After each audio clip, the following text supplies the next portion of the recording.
Welcome back for episode 8 of Disturbing Reddit Posts. In this video, we'll take a look at posts from the Reddit Bureau of Investigation subreddit, a community dedicated to solving crimes and mysteries.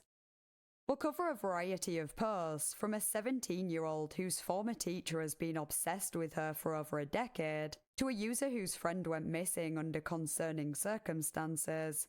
Let's investigate. If you enjoy internet mysteries and generally disturbing content, feel free to subscribe and turn on notifications for more content like this. If you're interested in supporting the channel, you can become a Ko-fi member or a channel member to gain access to uncut videos and other perks, or you can leave me a tip by clicking the thanks under this video. Thanks to anyone who considers this.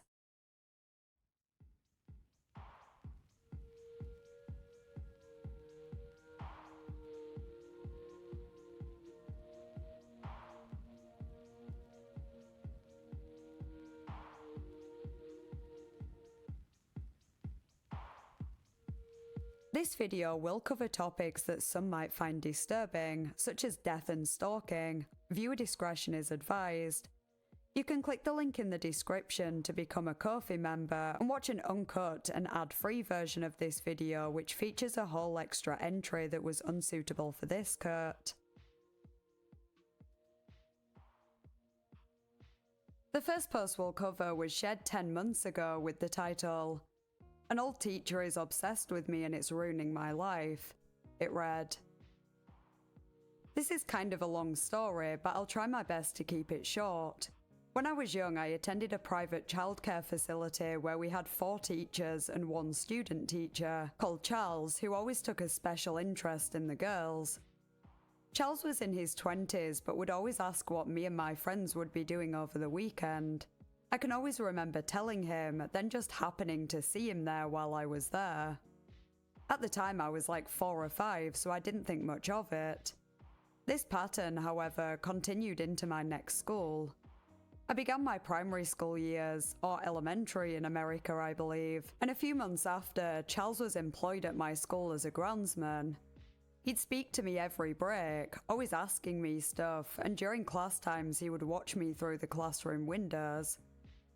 When I got to about the age of 10, he began asking weirder questions that made me avoid him altogether. Things like, have you had your first kiss yet? Or do you wear a trainer bra or not? Basically just really creepy stuff to be asking a 10-year-old. Then the same thing followed me through high school. He got a job as a teacher aide to assist a non-verbal girl in my class. This affected me so much around the age of 15 and 16 that I actually dropped out of high school. Even then, he works in a neighbour's garden most days that I'm at home alone. I've been on anti-psychotic medication for 19 months now, and I thought it might help with the situation with Charles, but it hasn't. This is one thing that I'm convinced isn't in my head. He's watching from across the road as I type this. I just want advice on what to do. I'm home alone most days, and it's starting to really scare me, as he's tried opening doors to my house without an invitation before. Reddit, what should I do?" Side note, I am currently 17, so I'm unable to move out, and I have spoken to police, but they've said they don't have any evidence to work with and dismiss my claims due to my mental state. Thank you for all the advice. I will be meeting with my therapist tomorrow and will bring it up. I've also ordered cameras to put around my house, and I've messaged friends who know of Charles to confirm that they have in fact interacted with him. If my therapist believes that this is all real, I'll make another police report and tell all this to my grandparents. I've begun my journal and will take pictures tomorrow. Thank you so much for the support. I'm logging off for the night, but we'll keep you all updated on how tomorrow goes. Edit. Today I managed to get some images of Charles looking into my house through our glass windows. I've shown them to my therapist, and he's asked that I resume taking pictures like these, and said he will help me with yet another police report, including my evidence, next week once I gain more images. I've also had confirmation from 5 childhood friends that Charles is indeed real, as they remember him too. Once again, thank you for the advice and support. We'll post an update if anything else changes. I'm doing my best to keep up with the questions in the comments too. OP shared a link to 2 photos of Charles which were presumably taken through the window in her house. You can see one of these on screen now. This story would be bad enough if it ended when OP went to primary school. An adult man having a particular interest in young girls and just happening to show up to places they've told him they're going is creepy as hell, but unfortunately it got so much worse. If it had ended there, I would maybe consider giving Charles the benefit of the doubt, considering there's not much to go on. He didn't actually physically do anything, and it is hard to remember details from early childhood with perfect accuracy. It's possible that in hindsight, OP remembers things as more significant than they actually were at the time. Charles might have interacted with her and her female friends often, leading her to think that he was particularly interested in the girls, but perhaps he interacted with the boys just as much, and she just didn't see. She might have bumped into him a couple of times outside of school by chance, which wouldn't be unusual if they lived in the same small town, and has since blown it up in her mind as a frequent occurrence. If she is remembering accurately though, it's certainly pretty weird, and everything that happened since then only adds to it. Charles somehow getting a job at the primary school she went to just months after she started, then watching her through the windows, and worst of all, later asking her highly inappropriate questions. It seems beyond a coincidence that he worked at her primary school, then at her secondary school, and then worked in her neighbour's garden after she dropped out of school. He's basically followed her ever since he first met her. All this has clearly affected OP a lot, and it's far from the only traumatic situation she had to deal with. In the comments, she provided a summary of her life story, and it's absolutely heartbreaking. She went into foster care at the age of 3 after her biological mother tried to murder her, and was adopted the year after by a couple who had been unable to have their own children. It sounds like OP was in a much more stable environment now, until a couple of years later, when her adopted father divorced her adopted mother, who ended up becoming addicted to drugs, resulting in OP being taken in by her adopted grandparents. Her father later came out as gay, and sometime after he got into a relationship, his boyfriend SA'd OP, resulting in her becoming pregnant at the age of just 10. The baby was put up for adoption, and OP spiraled after this. She stole a car and was eventually admitted to a psychiatric ward for 2 months. I can't imagine going through all this while having an adult man basically stalking you the entire time. A few users pointed out some inconsistencies in her story that made them doubt it was true.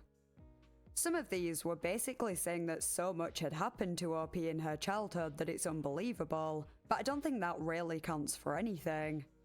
As OP said herself, not everyone had a white picket fence childhood.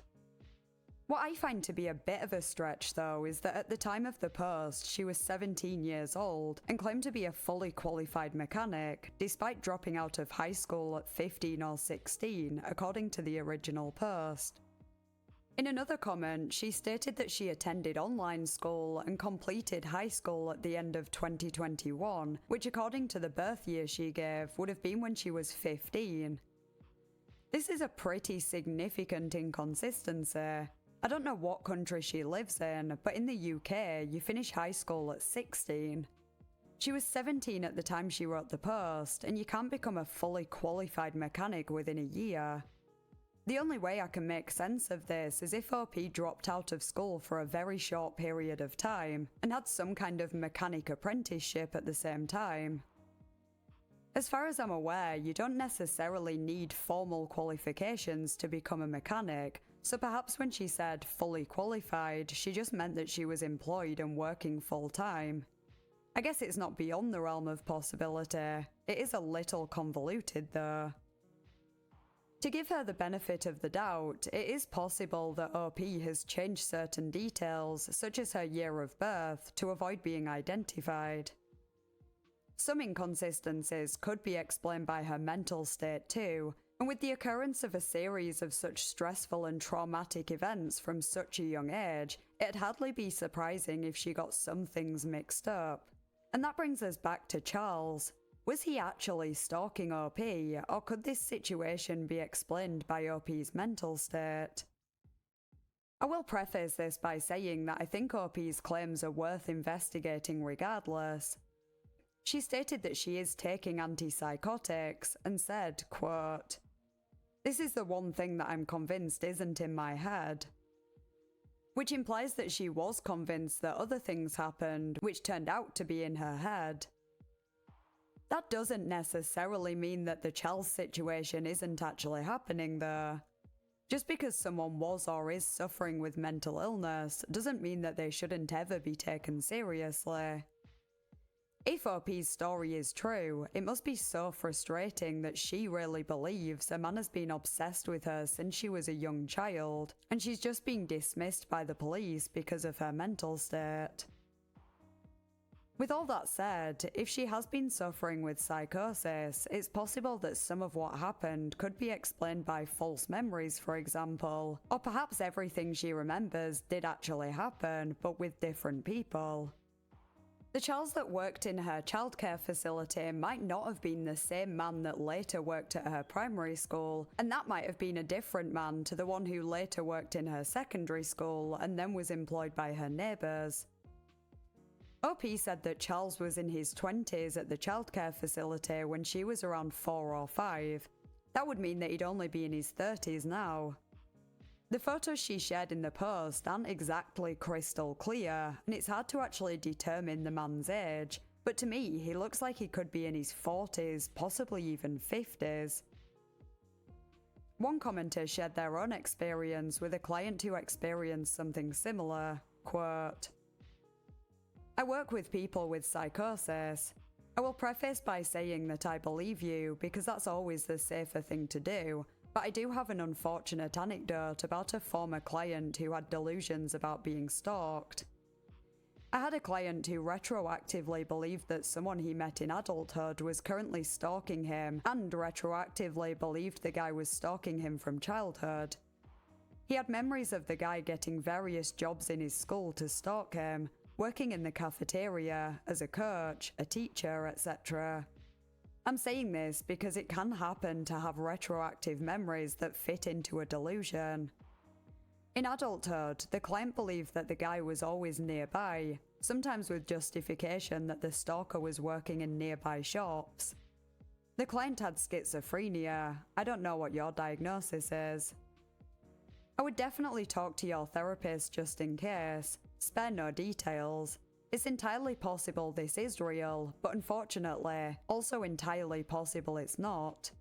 However, I will absolutely treat it as real because it's the safer thing to do. This could more or less explain OP's story, but as the commenter said, it is safer to treat it as real, and I think the police should look into it just in case. OP acknowledged in a reply that although she is pretty sure it is real, she is somewhat aware that it could be a symptom of her mental illness. It must be terrifying to not know for sure, to be so convinced about what you think is happening, but to not even be able to trust your own mind. Whether OP is actually being stalked, or if this is a delusion, I really hope she's able to get the help she needs.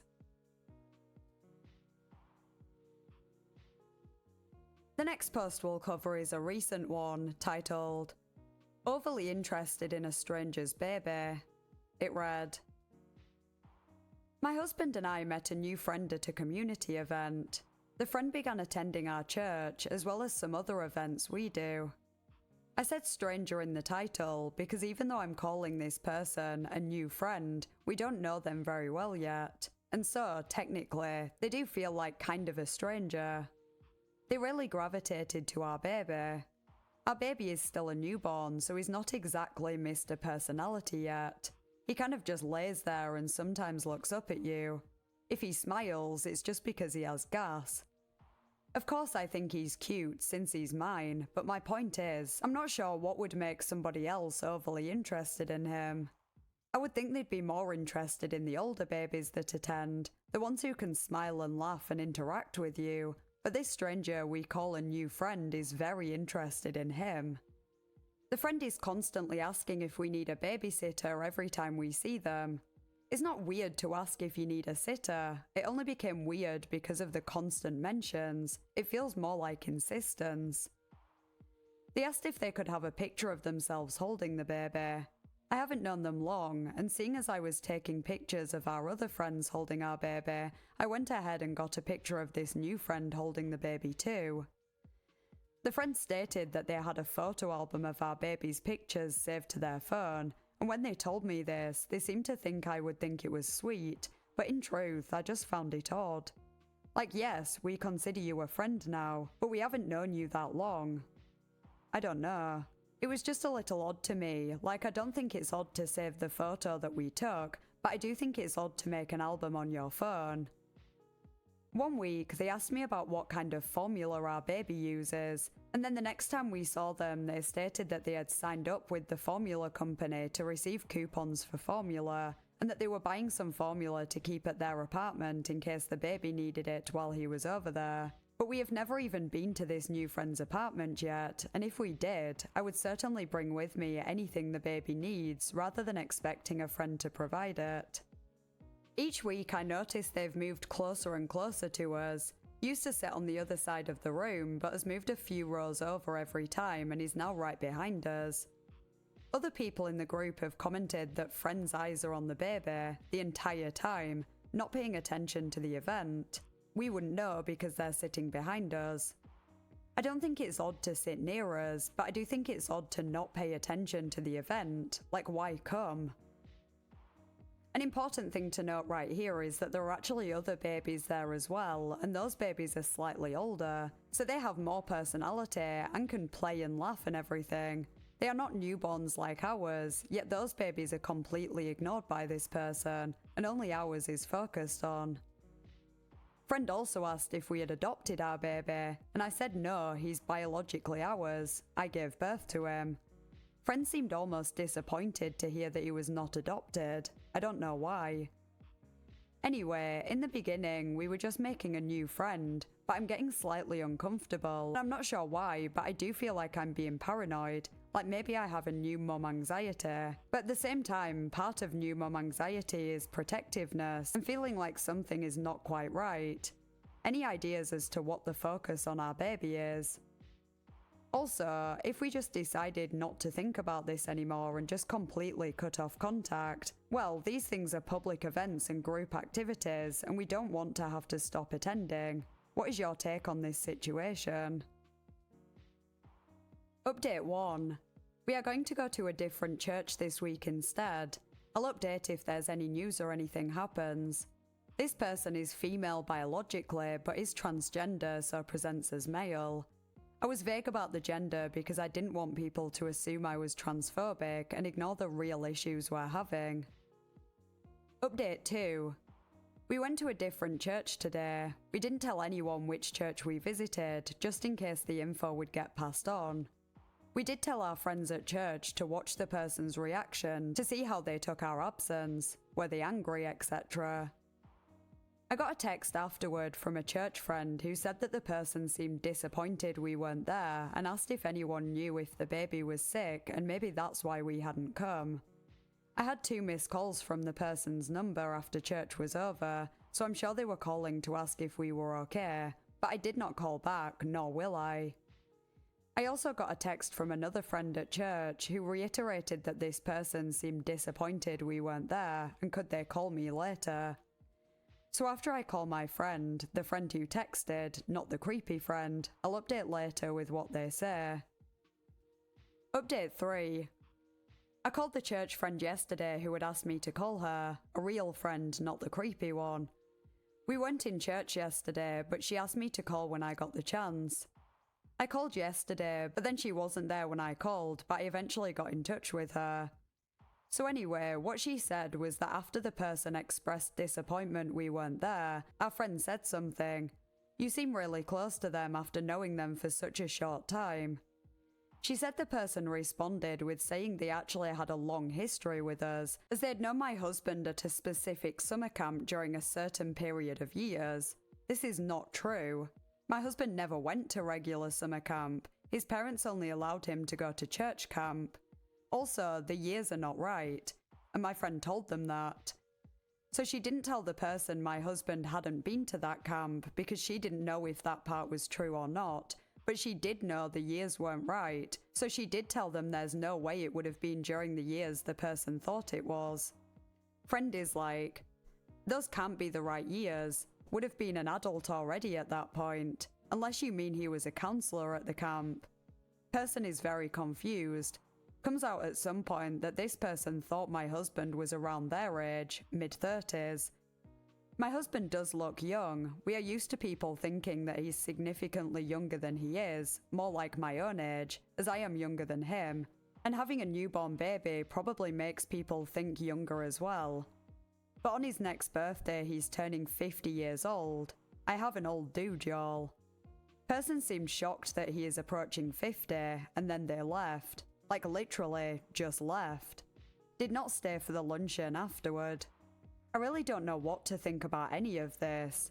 If the person genuinely thought they were old friends of my husband, why would they have never brought that up or said anything during the past month we have known them?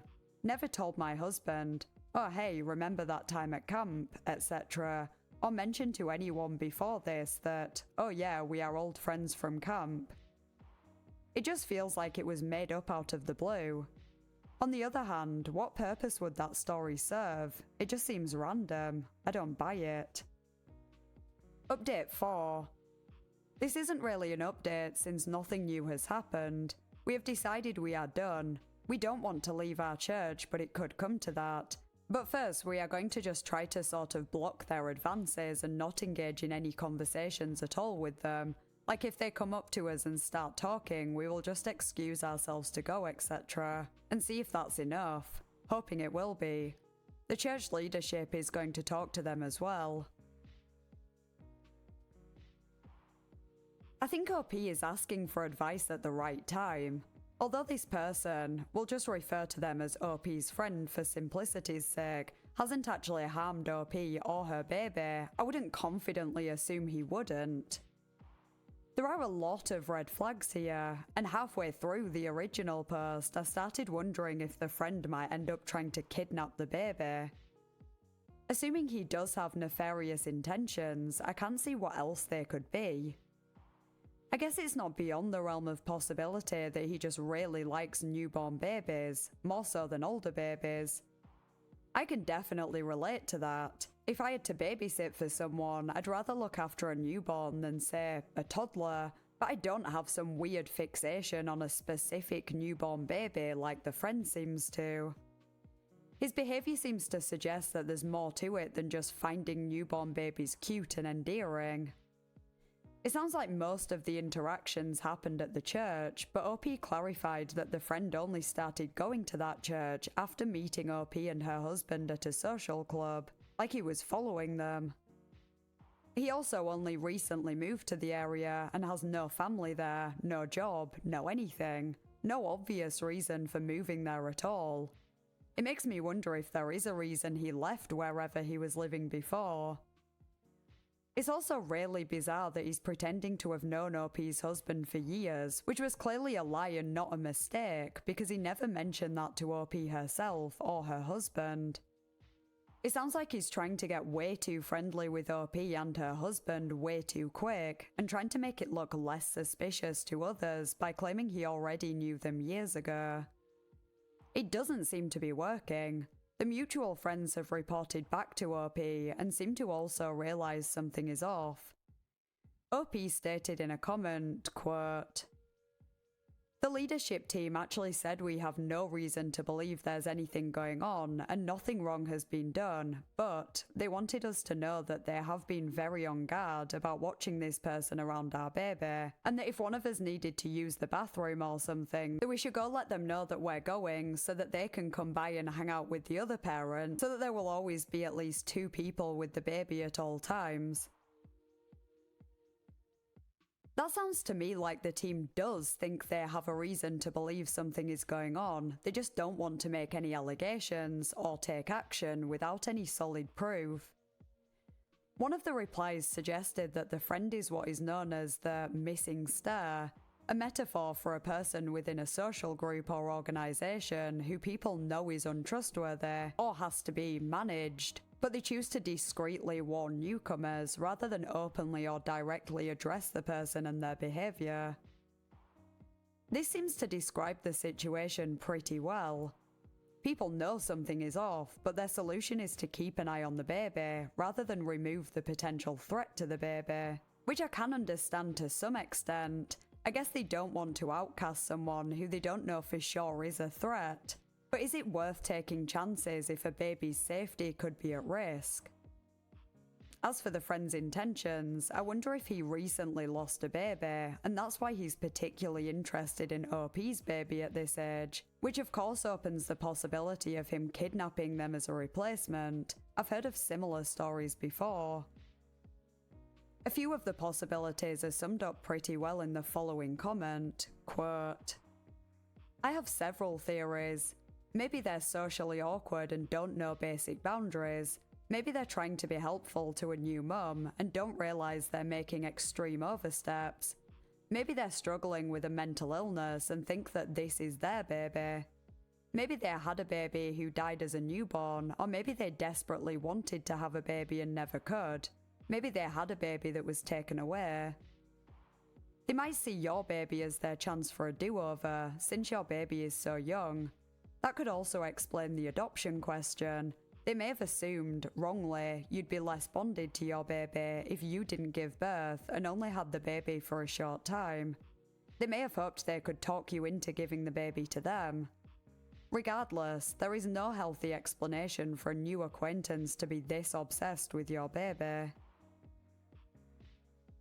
Another user replied to that comment with another theory, quote, "My first idea for some reason is wilder than these. That maybe this person either faked being pregnant or having a baby or wants to fake it, hence pictures, formula, insistence to babysit and so on, as proof of their lies. And it could go hand in hand with having a delusion that this baby truly belongs to them. Could explain why they are so obsessed with specifically a newborn. I find that particularly odd, like OP, because newborns are potato people that just cry and shit and sleep. Even their own mothers can struggle to bond with their newborns because there is very little personality. In any case, it's weird. My hackles are up for OP. Everything about this situation screams to run." Edit. Woke up, checked this thread again, and according to OP's other comments, he allegedly has no family, no job, nothing. That is very convenient. This goes with my motive theory even more. He wants to fake a pregnancy or adoption to his family and friends, and wants to keep these worlds separate to avoid getting caught in the lies. Or I'm just telling this to myself because the alternate motive is something unspeakable. I really hope there is a much less sinister explanation for all this, but there are just too many red flags here to ignore. And what's even scarier is that this person knows where OP lives. He'd been to their home for a social event. Thankfully, OP stays at home and her husband works from home, so both are always with the baby, and they have a good security system. But you can never be too careful. You just don't know what people are capable of. In July 2020, a Reddit user made a post titled, "I am running out of ideas. I was thinking maybe some of you might want to help me look for my friend that has been missing since the 30th of July. The post read, "Here is a link to his current missing person flyer. I have posted it to 1 million Facebook groups and there have been hundreds of shares. Unfortunately, people like to comment on the individual shared posts when they think they might have seen him somewhere, so his family and I don't immediately see the comments. My friend's name is Kyle Chase Donovan. He was my best friend growing up, but we have since lost touch. He is 32, has 2 kids, a good job, house, truck, etc. On the night he went missing, he apparently trashed his house near Lawrence, KS, drove a work vehicle to a co-worker's home in Kansas City, Kansas. He had brought some random items with him, including a book about schizophrenia and demons, a folding chair, broken lamp, 2 air rifles, a pistol, and a coffee stand emblem, unsure what that is. When he arrived at his co-worker's home, they described him as acting very strange, thinking he was on drugs. Kyle passed out all of his money to various people in the house and left on foot. All of the items, including firearms, were left in the work vehicle. All of the firearms he owns have been accounted for. All of the vehicles he has access to have been accounted for. He has no money, no ID, no spare clothing with him. He left on foot in the vicinity of South 18th Street. He made a phone call to his little brother, crying about his children and asking for a ride. His brother told him to call their mum. Kyle called his mum multiple times, but she didn't hear her phone. She called him back shortly thereafter to find his phone going straight to voicemail. My little brother does commercial drone flying, so he took his drone to the Kansas River and flew it along the shorelines over a mile in each direction of the 18th Street Bridge. We didn't see anything. Kyle's brother is in the process of dropping something heavy off the bridge to see how far it travels down the river, so that we can more accurately fly the drone next time. We haven't totally lost hope that he's alive. We're searching the river because his family has looked everywhere else. I'm sorry if I forgot anything or for any formatting issues. I'm just trying to get this out there, and I've been posting and posting like a mad person for hours. Please feel free to ask any questions if you have any. Thank you. The missing person poster that OP linked in the post didn't provide much extra information, apart from Kyle's physical description: white male, 6 foot and 170 pounds. It did state that he suffers with schizophrenia and is not taking any medication though, which is quite an important detail that was left out of the original post. OP also shared the post on the Kansas City subreddit, but neither post attracted a massive amount of attention. A few users offered advice that might help in locating Kyle, such as trying to trace the last phone call he made and contacting homeless shelters and mental health centers in the area. Unfortunately, these suggestions didn't appear to lead to any further information, and it doesn't sound like police were being particularly helpful either. A few users on the post on the Kansas City subreddit stated that they'd seen someone matching Kyle's description. One was driving and saw who they thought might be Kyle sitting at a bus stop with no shirt on, rocking with his eyes shut, as if he was on drugs. Another user thought that they may have seen him in a store with 1 or 2 other people and said he was quiet and appeared just fine. Ultimately, these potential sightings didn't result in Kyle being located though. There isn't really much information in the post to speculate on, but given that Kyle suffered with schizophrenia and was acting strange when he arrived at his co-worker's house after trashing his own house, it's certainly a possibility that he experienced a psychotic episode and that's why he went missing. OP and Kyle's family had no idea at this point that Kyle had called 911 on the night he went missing. It was a 3-minute call in which he clearly stated his location and said that he felt that his life was in danger. He said some people made him feel like they were his friends and then they tried to kill him. He wouldn't tell the operator the full story, but asked them to send an officer to his location and he'd explain everything then. Kyle also mentioned that he was trying to leave his wife after 10 years because she wouldn't stop pressing his buttons and he was sick of his children seeing them fight. He was a little incoherent throughout, and when the operator later asked him to clarify that people were trying to kill him, he said he didn't know for sure.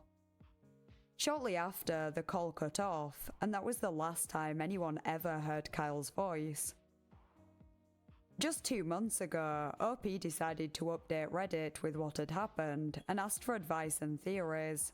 Quote, "My friend, Kyle Doonivan, went missing in June 2020. A missing persons report was filed the next day in the city of his residence, Olathe, KS. A little over a year later, his remains were found by a KDOT employee.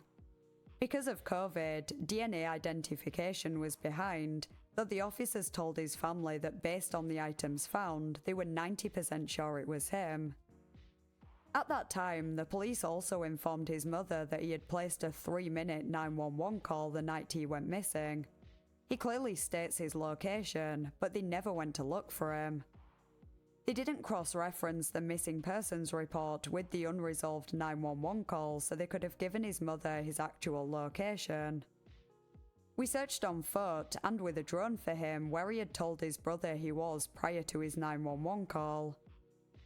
That place, a bridge over the Kansas River, is within seeing distance of his final resting place.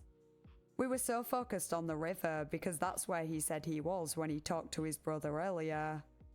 They even threw an 80-pound feed bag off the bridge to watch which direction it went. If KCPD had told us about the 911 call when the missing persons report was filed, we could have gone directly to him. He could have still been alive. It took 8 months from the time of his body's discovery to finally get the positive DNA results, but the medical investigator ruled his cause of death as inconclusive, even though he clearly states, "They are trying to kill me," in the audio. Something is just so wrong about this. I don't understand how this happened. The police won't give his family any more information because it's an ongoing case, but not a murder investigation, so why the secrecy? It would be extremely helpful to hear any theories or even similar cases from the area. He went missing in Kansas City, Kansas, and his missing persons report was filed in Olathe, KS. You may come across some information about him possibly having schizophrenia. Kyle had a highly stressful job, was in a volatile relationship, and had a past history of drug use. Kyle's mum tried to give every bit of information she could when filing the missing persons report, but deeply regrets ever mentioning that he may have had mental health issues. He had experienced a bout of psychosis years prior that may have been drug or alcohol or stress related. His mum blames herself for possibly creating a bias against him and thinks his case may not have been prioritised due to her statement. "If you ever read this, Leah, I love you, and it's not your fault. I will never give up searching for answers." Update/edit. I have published the full 911 call to YouTube for you all and removed the personal information it contained. Please go have a look at the video. Thank you. I really truly believe someone else was nearby Kyle during the call, and I truly believe I can hear that person say, "What you gon' do, bitch?" Then Kyle apologizes. It is my theory that he was injured and hiding from someone when calling 911. He doesn't say that he's hurt, but he says that they tried to kill him. I think he's in shock and trying to stay quiet, but also trying to get the point across that he's in serious need of help, which is why I believe he is being so polite and respectful. Additionally, this all took place right as the BLM and the defund the police movements were heating up. KC was a hotspot for protests and some rioting. One theory is the dispatcher could have believed Cal was trying to lure police to a secluded spot to ambush. Anyway, I have been trying to answer questions as I have time. I want you all to know how much everyone's comments have meant to me and Kyle's mum. I sent her the link to this thread, so she's here now following along. You all have no idea how much your words have renewed a sense of hope in us. Thank you so much. Additionally, I have been reaching out to private investigation firms today, and once I have an idea on costs, I will be doing some fundraising for Kyle's family. I likely won't be able to post a link here, but you can check my profile for info if you would like to help. Kyle's family was not given access to the Victims of Violent Crime Fund in our state because his cause of death was ruled inconclusive with no pending murder investigation. Thank you all again. I really can't understand why the police wouldn't tell the family about the 911 call until Kyle's body was found. Like OP, I guess from the call that the operator was wary of sending police to Kyle's location. According to a news article, they did send a car out to look for him, but no one got out of the car to search, and it sounds like they just left it there, and because of that, I'd say they're partly responsible for his death. He was alive when he made that call. I don't know for how long after, but they could have saved him if they acted quick. Instead, they did next to nothing and left his family to worry without the information of his location that they could have provided. I guess they might have thought that the family might be in danger if they went there to find him, but for the police to just wrap it up after a quick search in the car and effectively just pretend the call never happened is absolutely crazy. At this point, who knows if Kyle was in the midst of a breakdown and was paranoid that someone was trying to kill him when they weren't, or if there actually was someone else involved in his death. One of the saddest parts of this is that Kyle's mum feels responsible for mentioning his mental health issues and is left wondering if his case would have been prioritised more if the police weren't aware of this. Of course, it's not her fault at all. The fault lies in a system where missing people with mental illnesses are often not treated with the same urgency as others. Kyle said in the 911 call that he believed his life was in danger. That should have been all that mattered. Whether the danger was another person or his own state of mind at the time, it doesn't make a difference. Turns out he was in danger, and the police did nowhere near enough to help him. Unfortunately, nothing will bring Kyle back. All the family can hope for at this point is answers that might bring them some level of closure. I'd be interested to hear your thoughts in the comments, plus any other Reddit posts you'd like me to cover in a future episode. If you enjoyed the video, please consider liking and subscribing. Huge thank you to my Ko-fi members and channel members whose names are on screen now. I really appreciate your support. Thanks for watching, and I'll see you next time in a new video.